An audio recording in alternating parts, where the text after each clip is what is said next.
Bonjour et bienvenue sur le podcast Entreprise Curieuse. Je suis Guillaume Azema du cabinet Hector Advisory et aujourd'hui nous allons démarrer une interview qui viendra introduire une nouvelle capsule de ce podcast centrée autour des sujets de l'intelligence artificielle. Avant d'aller à la rencontre de plusieurs spécialistes sur ce sujet, nous ouvrons la discussion avec Grégoire Colombet, consultant. Il est cofondateur de Ponder Associates, une société de conseil spécialisée dans l'intégration stratégique de l'intelligence artificielle au sein des organisations, et il est également auteur du livre Humain ou IA, qui décidera le futur, un ouvrage qui aide à comprendre comment les humains prennent leurs décisions face à une recommandation algorithmique. Allez, bonjour Grégoire. Bonjour Guillaume. Merci d'avoir accepté cette invitation. C'est sympa qu'on puisse démarrer cette série de podcasts sur l'intelligence artificielle et la curiosité entreprise. L'idée, avant de rencontrer et d'interviewer plein de personnes qu'on a envie d'entendre sur tout ça, c'était de parler ensemble un peu, de voir en quoi l'intelligence artificielle, la curiosité d'entreprise, l'humain se rejoignent, parce qu'en fait il y a beaucoup de convergence. Pour démarrer, moi je voulais d'abord t'entendre sur le sujet de la curiosité. Pour toi, qu'est-ce que ça veut dire ?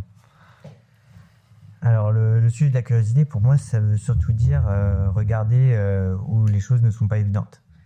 C'est là où ça prend tout son sens en matière d'IA, puisqu'au final l'IA c'est avant tout regarder ce qui peut être évident. Et donc là, on a la possibilité de sortir un peu de la zone idéale de l'IA et commencer à faire un pas de côté. C'est aussi quelque part prendre un prisme qui peut être un peu différent. Aujourd'hui, on entend parler de l'IA matin, midi et soir. Pourtant, c'est une technologie qui date de plusieurs décennies. Donc on a aussi ce sentiment un peu d'enthousiasme assez fort vis-à-vis de l'IA. Ou en tout cas un sujet qui cristallise tant des craintes que des fantasmes. Et donc la curiosité, c'est potentiellement essayer de se trouver dans ces zones un peu moins évidentes, c'est potentiellement au milieu, et donc avoir des propos un peu plus nuancés sur ce sujet du moment. Et espérons rassurant. Voilà, espérons positif. Peut-être avant de rentrer un peu dans les thèmes qu'on voudrait aborder demain avec nos invités dans ce podcast, parler des premiers retours, des premiers feedbacks justement que tu vois dans les entreprises, chez les interlocuteurs. Qu'est-ce qu'on entend comme grand message ou comme grand feedback, de leur part ? Alors je pense qu'il y a quand même deux écoles qui se côtoient dans les entreprises. Il y a ceux qui ont toujours été, je pense, très enthousiastes vis-à-vis de la technologie et qui ont trouvé dans l'émergence de ChatGPT un peu un salut pour justifier notamment tout un nombre de projets de transformation à l'aide de l'IA, selon une logique, je dirais, un peu techno-solutionniste, où les entreprises rencontrent différentes transformations assez fortes et on a l'impression que l'IA est une solution adéquate pour engager ces transformations et arriver finalement à accomplir certains objectifs stratégiques. Et il y a une autre école qui, elle, est un peu plus modérée, qui voit l'IA comme, je dirais, une capacité, alors certes très transformative, mais qui engendre des conséquences qui sont non neutres, ou en tout cas qui invite à se poser davantage de questions sur les vertus de cette technologie et ses impacts sur l'entreprise, sur les collaborateurs, sur les managers, etc. Donc c'est quelque part ces deux, je dirais, courants de pensée qui parfois sont distincts d'une entreprise à une autre, mais qui parfois se côtoient aussi dans la même entreprise et qui créent potentiellement pas des conflits, mais en tout cas des tensions qui aujourd'hui freinent un peu, je dirais, l'adoption de l'IA. Et c'est quelque part à ce titre-là qu'on a besoin de trouver d'autres méthodes ou d'autres grilles de lecture dans la manière dont on peut accompagner ces organisations, parce que l'idée de cette technologie, c'est pas juste que ça soit un faire-valoir de différentes capacités, mais bien que ça puisse changer la manière dont les entreprises fonctionnent, les collaborateurs travaillent, etc. Et c'est là où ça a pris quelque part tout son sens de pouvoir collaborer avec vous, Hector, qui est d'apporter une vision des sciences sociales, une vision de l'humain, avec une vision plus technophile, technologique, qui est celle de notre société Ponder. Complètement. Du coup, si on rentre un petit peu dans le concret, là, quand on va rencontrer les personnes, peut-être d'ailleurs dire un mot sur les typologies de profils qu'on aimerait interviewer pour intéresser les auditeurs du podcast? Alors, je pense que au début, on a fait les choses de manière assez séquentielle, dans le sens où on va sans doute commencer par interviewer des personnes qui ont déjà ce prisme IA donné et qui, quelque part, nous permet aussi d'ancrer la capsule IA dans ce qu'est une certaine vision historique de cette technologie. Et ensuite, ce qu'on va vouloir faire, c'est potentiellement encore une fois, faire un pas de côté, être un peu curieux dans la manière dont on va interviewer différentes personnes, c'est-à-dire s'éloigner un peu de la partie plus IA de prime abord, mais plus des personnes qui voient l'IA pas de loin, mais en tout cas selon un autre point de vue, donc plus des métiers, plus des personnes associées aux ressources humaines, plus des secteurs qui voient l'IA d'un peu plus loin que certains de nos clients actuels, je dirais, qui sont très orientés services financiers, qui ont déjà, eux, un historique de digitalisation et de transformation technologique assez conséquent derrière eux. Donc, c'est pouvoir croiser ces visions-là avec, par exemple, le secteur public, avec l'industrie, avec différents domaines, potentiellement même le secteur académique, etc., de sorte à ce qu'on puisse avoir une vision exhaustive de la manière dont on perçoit l'IA et des transformations qui peuvent être à l'œuvre, certes, dans certains domaines, mais aussi peut-être de manière un peu plus large au niveau de la société, ce qui est quelque part un peu une manière quelque part de cultiver sa curiosité, mais aussi son esprit critique vis-à-vis de cette technologie. D'ailleurs, on a, si on écoute d'anciens épisodes du podcast, déjà pas mal de gens très métiers, avant même qu'on décide de faire cette capsule IA, qui nous parlaient d'IA alors qu'ils n'étaient pas spécialement issus d'une filière très technophile. Quand même, c'est la majeure partie des gens qui travaillent sur l'IA aujourd'hui ont ce background là quelque part. Et pour autant, il y a beaucoup d'autres personnes, on le voit dans les entreprises, qui font plus que se poser des questions dessus, cherchent, se positionnent, ont un rôle à jouer en fait. On en parlait sur les RH notamment, sur des dossiers tout récents, de se dire que l'IA va transformer peut-être certaines choses dans l'entreprise et la DRH, pas sur un angle techno, mais a déjà beaucoup de rôles à jouer, beaucoup de réflexions à poser sur ce thème-là en fait. Ouais, je pense que l'IA a suscité une curiosité assez forte par le biais de l'IA générative. Et là, ce qu'on se propose de faire aujourd'hui dans le podcast, à terme avec les différents épisodes et plus concrètement avec nos clients, c'est passer quelque part un cap en termes de curiosité et aller au-delà de l'étonnement, commencer quelque part à trouver des réponses concrètes à la manière dont l'IA va transformer la manière dont on travaille, nos métiers, nos business models, etc.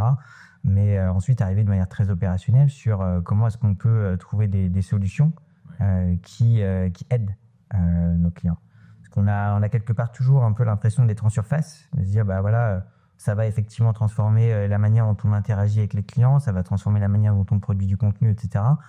Mais concrètement, quel contenu, à quelle fréquence, de quelle manière, avec quel niveau de performance, quels sont les impacts financiers, quels sont les impacts surtout humains aussi, parce que c'est pas neutre finalement que de se dire qu'on va altérer la manière dont on produit du contenu quand on a été journaliste par exemple.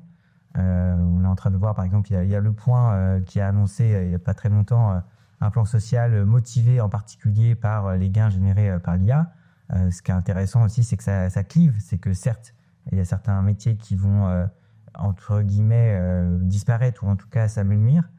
Et de l'autre côté, dans le plan social, il y a effectivement la création d'autres postes qui sont eux plus dédiés justement à l'utilisation de cette technologie. Donc, c'est là où on arrive finalement à quelque chose de très tangible sur lequel nos clients ont besoin d'accompagnement pour justement, rassurer, et deux, ensuite, transformer et quelque part adopter la technologie. L'idée de cette capsule justement IA, du coup, c'est d'aller au-delà des cas d'usage des différents métiers, parce que ça, quelque part, on en entend beaucoup parler, on ouvre n'importe quel journal aujourd'hui, on tombera sur un sujet là-dessus, mais c'est d'aller plus loin que ça, parce que c'est important, voire nécessaire, d'aller plus loin sur ce sujet. Est-ce qu'il y a quelles sont les thématiques déjà fortes que tu veux aborder dès les premiers épisodes? Comme tu le dis, je pense que il y a un préalable qui est effectivement évoquer les cas d'usage, mais qui est très très loin d'épuiser le sujet, parce qu'on peut avoir la plus belle roadmap du monde et avoir les cas d'usage les plus intéressants. en fait, ça ne peut rester que des vœux pieux tant qu'on n'a pas résolu la question qui nous anime en particulier avec Hector et Pandore, qui est la notion d'adoption. Le fil rouge quelque part de notre carrière en matière d'IA, ça a été de construire des solutions d'IA qui correspondaient à tous les canons de la beauté en matière de technologie, c'est-à-dire c'est performant, c'est explicable, c'est transparent et tutti quanti. Ce dont on s'est aperçu, c'est que ça ne suffit absolument pas pour que des collaborateurs veuillent utiliser cette solution ou l'utilisent de la manière dont on l'avait conçue pour. Donc c'est quelque part déjà trouver toutes les clés de lecture sur comment est-ce que chacun de nos intervenants se saisit de cette question de l'adoption et ensuite imagine quelque part comment vont être transformés les processus, les décisions, les tâches et potentiellement ensuite la manière dont on travaille au fur et à mesure. Ce qui est intéressant avec l'IA, c'est que ça tire des sujets organisationnels et potentiellement même des sujets de société tels qu'on l'a rarement pensé auparavant. Et ça va être l'occasion de voir comment est-ce que chacun de nos interlocuteurs se positionne sur des questions sur lesquelles on peut tous avoir son avis, mais sur lesquelles il faudra tout de même qu'on trouve des réponses collectives pour faire qu'on ne subisse pas finalement la transformation de l'IA, mais plutôt qu'on la conduise. Le sujet de rupture, il a déjà eu lieu quand même au cours des 20 dernières années. On a vu plusieurs ruptures, digitales notamment, à plusieurs moments et pour différentes raisons. Tu penses quand même qu'on peut s'inspirer de ces moments-là ou de ces histoires-là et peut-être qu'il y a des différences ou des choses qui ne se ressembleront pas du tout parce que l'IA a cette rupture un peu différente des autres. Alors ce qui est certain, c'est qu'on peut s'inspirer des bouleversements technologiques similaires à ceux de ce qu'a pu être Internet. Ouais. En l'occurrence, après 3 ans après GPT, ce dont on peut constater, c'est que le paradoxe d'Amara se vérifie, c'est-à-dire qu'on a toujours tendance à surinterpréter le potentiel d'une technologie à court terme, tout en sous-estimant ses effets à long terme. Là, à mon avis, on n'imagine pas encore concrètement la manière dont cette technologie va effectivement transformer notre vie. Il y a quelques années, on était en train de dire, ça y est, l'IA, c'est l'électricité, c'est la machine à vapeur, etc. Quelque part, on a encore l'occasion de voir comment est-ce que ça va évoluer, mais je pense qu'il faut prendre le sujet avec beaucoup d'humilité et surtout revenir dans un monde concret. Parce qu'aujourd'hui, avec toutes ces déclarations grandiloquentes, à la fin, on finit par créer des attentes qui sont difficiles à tenir à court terme, et ça crée aussi des craintes qui, quelque part, desservent l'usage et l'intérêt de cette technologie. C'est vrai que quand on regarde ce qui s'est passé, pour avoir été un acteur des premiers pas d'Internet, j'allais dire, dans le développement en entreprise fin des années 90, on s'attendait à beaucoup de transformations, de métiers qui allaient disparaître, de choses comme ça. Bon, il y a eu des choses qui ont bougé, mais finalement, même si les choses vont très très vite, ça met du temps à bouger. Et puis, il y a certaines choses qui continuent d'exister, qui certes vivent dans un autre univers, vivent de manière très différente de ce que c'était il y a 20-30 ans. Mais pour autant, les choses continuent. Après, peut-être que le sujet humain derrière tout ça, il se monte lui-même ses propres craintes et il se fait lui-même je vais pas dire ses fantômes, mais c'est... Non, mais ce qui est marrant, en tout cas, le parallèle avec Internet, c'est que les gains de productivité d'Internet se retrouvaient partout, sauf dans les chiffres. Donc, si on regarde un peu comment est-ce que ça se profile aujourd'hui sur l'IA, c'est quand même un peu similaire. On est en train de parler de grandes transformations, de cas d'usage, de plans d'investissement, etc. Le grand absent, finalement, c'est plutôt la partie productivité, chiffrée, etc. Donc la question va rapidement se poser de savoir si c'est une transformation du même acabit qu'Internet, et de trouver en tout cas des grilles de lecture qui nous permettent de prendre des décisions un minimum éclairées à court terme et ensuite à moyen terme. Sur le côté, au-delà du côté humain, on aura aussi quand même, je pense, un sujet organisationnel à traiter. On l'a vu avec le sujet d'Internet, du digital, on a vu émerger des postes qui n'existaient pas avant, des chief data officers ou des responsables de la digitalisation un peu transverse à tout ça. On voit pas encore de vrais patrons de l'intelligence artificielle en tant que tel. Ça dépend des organisations. Dans les grands groupes, on le voit, mais on a l'impression que c'est plus une volonté de mutualiser ou de chercher à fédérer un petit peu la démarche vis-à-vis du reste du groupe. C'est vrai que pour le coup, aujourd'hui, les rôles de Chief AI Officer ont quelque part une sorte de dimension plus culturelle que technologique. Ouais. Quelque part avec un enjeu quelque part de faciliter l'interprétation de ce qu'est l'IA, de la démystifier, plus pour créer, je dirais, un terrain propice organisationnel et humain, avant qu'on y ajoute quelque part la technologie. On est dans une logique où on a peut-être deux chemins, un chemin culturel, organisationnel et un chemin technologique qui, pour l'instant, font un peu chambre à part et qui, à un moment donné, vont devoir converger. Et je pense que c'est là où il y a un courant qui est peut-être nettement plus développé, en tout cas dans les entreprises, qui est plutôt la partie technologique, et qu'aujourd'hui, le parent pauvre, et ceux sur lesquels je pense les organisations ont plus de besoins, c'est appréhender justement comment est-ce qu'on favorise une culture adéquate pour utiliser et tirer parti de cette technologie. Ok. Il faudra peut-être aussi aborder les pièges potentiels en fait de toute cette révolution IA en entreprise.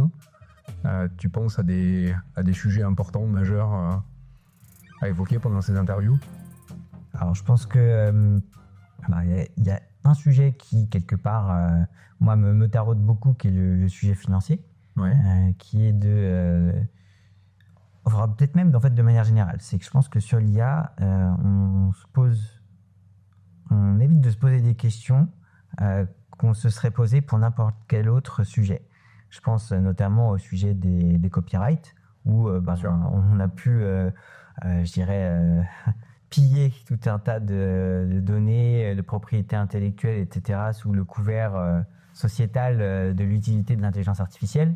Je ne comprends pas que ça ait pu être possible sans garde-fou.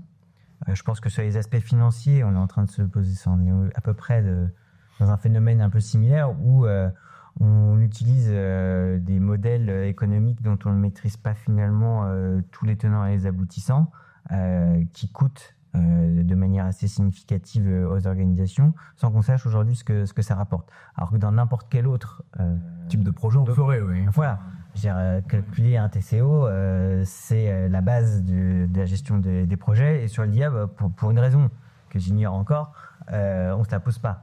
Je veux dire, à la fin, dans le triptyque de la gestion de projet, coût, délai, qualité, aujourd'hui, sur l'IA, je pense que c'est très difficile d'avoir ce triptyque. Alors, le piège, quelque part, c'est déjà de border un peu ces sujets-là, de savoir combien est-ce que me coûte un projet, comment est-ce que j'estime la qualité de ces projets d'intelligence artificielle, a fortiori quand j'arrive à des notions de production, l'intégration dans les process, de la manière dont on transforme, la manière dont on travaille et le business associé. Et après, il y a la notion des délais quelque part, parce que on nous avait promis qu'on pourrait faire de l'IA en claquant des doigts et qu'un projet qu'on mettait 6 mois à faire, finalement, on n'a plus besoin que de 2 semaines. Quand on regarde dans le rétroviseur, alors certes, on a fait des jolies démos en 2 semaines, mais à la fin, les projets sont Donc, il y a quelque part cette grille de lecture à avoir aussi. Et après, je pense qu'il y a des... si l'IA devient effectivement une technologie aussi disruptive qu'a pu l'être Internet, on va avoir des questions à se poser sur les modèles économiques des entreprises, sur les modes de rémunération. La question, moi, qui m'intéresse beaucoup, c'est de savoir comment est-ce qu'on va se répartir les gains de l'IA et de l'IA générative. Parce que si... Il y a une autre question quelque part qui est un peu le corollaire de ça, c'est qu'on nous promet depuis presque une décennie des gains de temps faramineux grâce à l'IA. Et j'ai envie de dire, mais qu'est-ce qu'on va faire de tout ce temps ? Pour reprendre le parallèle avec qu'est-ce qu'on va faire de tout cet oseille. Mais il y a quand même une vraie question derrière, qui est de se dire, si à la fin je libère du temps pour qu'on fasse exactement la même chose, il y a un problème. Il y a quelque chose quand même avec... je m'amuse souvent à faire le parallèle avec des histoires passées, et donc Internet, la digitalisation notamment. On a quand même eu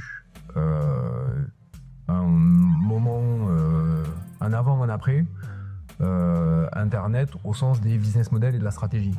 C'est-à-dire qu'il y a quand même eu beaucoup on reprend les vieux livres de stratégie, voilà, on avait de la compétitivité prix ou de la compétitivité valeur, donc j'amène plus de valeur ajoutée à ma proposition et donc je me différencie de mes concurrents et je suis le meilleur sur le marché. À l'inverse, je travaille sur mon prix, j'optimise mes process, voilà. Donc on avait ces deux grandes stratégies qui existaient. La digitalisation avait quand même amené l'émergence de pas mal de nouveaux business models. Ça rejoint quand même un petit peu pas mal ce que tu dis sur la répartition des gains ou en tout cas la répartition de la valeur. On peut peut-être imaginer que là aussi on ait de nouvelles formes de business model ou peut-être pas de business model mais peut-être plus de coopétition, en tout cas de nouveaux schémas stratégiques qui émergent quand même avec cette dimension d'intelligence artificielle. Alors, je pense que effectivement, toutes les technologies de rupture ont eu comme caractéristique de créer de nouveaux espaces compétitifs.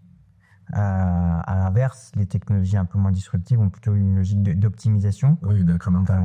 Ouais. Là, ce qu'on voit, c'est qu'il y a manifestement de nouvelles opportunités qui s'ouvrent et où, effectivement, on n'est plus dans une notion tant de compétitivité valeur ou compétitivité prix. On est un peu sur des océans bleus, c'est-à-dire de nouveaux espaces qui se créent avec tout un écosystème qui ensuite se développe.